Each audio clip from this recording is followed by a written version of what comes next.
নমস্কার বন্ধুরা, আপনারা দেখছেন সিডিএ নিউজ। উত্তর ২৪ পরগনা গাইঘাটা থানার অন্তর্গত সিংড়াডাঙ্গা দাসপাড়া বিশাল আকারের একটি শুকনো ফাঁপা বটগাছ ছিল। সেই বটগাছটির মধ্যে বিরাট আকারের বোলতা বাসা বেঁধেছে এবং সে বোলতা চাক আশেপাশের লোকেদের খুব বিরক্ত করছিল। এই দেখে পাড়ার এক বৃদ্ধ মহিলা ওই বোলতার চাককে মশাল লাগিয়ে আগুন ধরিয়ে দেয়। কিছুক্ষণ পরেই বৃদ্ধ মহিলা ভাবেন হয়তো আগুন নিভে যায়, কিন্তু প্রায় ৬:৩০ নাগাদ এই শুকনো বট গাছের ভেতর থেকে দাউ দাউ করে আগুন জ্বলতে দেখা যায়। তখন পাড়ার লোক বিলম্ব না করে দমকল কর্মীদের সাথে যোগাযোগ করে সেই মুহূর্তে দমকল কর্মীরা সেখানে পৌঁছে আগুনকে নিয়ন্ত্রণে নিয়ে আসে। যদি আগুন নিয়ন্ত্রণে না আসতো, আশেপাশের সমস্ত কাঁচা বাড়িগুলো ক্ষতিগ্রস্ত হতে পারত। রাজখা রিপোর্ট, সিডিএ নিউজ।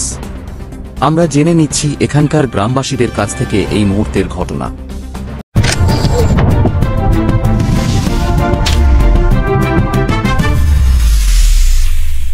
এই যে ইতিমধ্যে খুবই মর্মান্তিক দৃশ্য, এখানে ঘটনা খুবই শোচনীয়।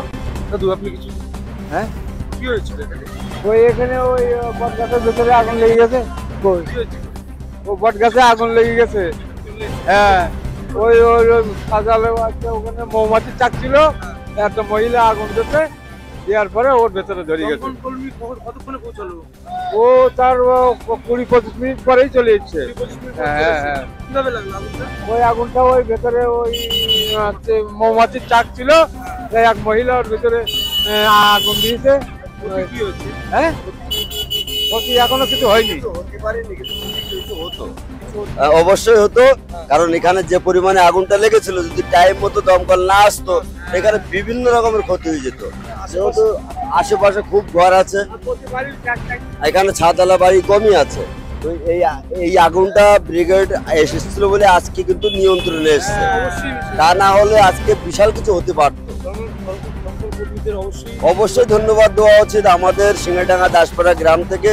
আমরা দমকল কর্মীকে অবশ্যই ধন্যবাদ জানাই, তারা এত বড় একটা দায়িত্বশীল কাজ পালন করেছে, তার জন্য অবশ্যই আমাদের তরফ থেকে তো অবশ্যই ওদের ধন্যবাদ আছে। যিনি আগুনটা লাগিয়েছেন যে মহিলাটা, ওনাকে কি বলে দেওয়া হয়েছিল? না না না, ও সব কিছুই বলা হয়নি। যেহেতু মৌমাছির এখানে উৎপাত হচ্ছিল খুব, উনি ভাবছিল যে একটু ধোঁয়া দিলে হয়তো জিনিসটা একটু নিয়ন্ত্রণে আসতে পারে, তো সেই ধোঁয়াটাই লাগিয়েছিল।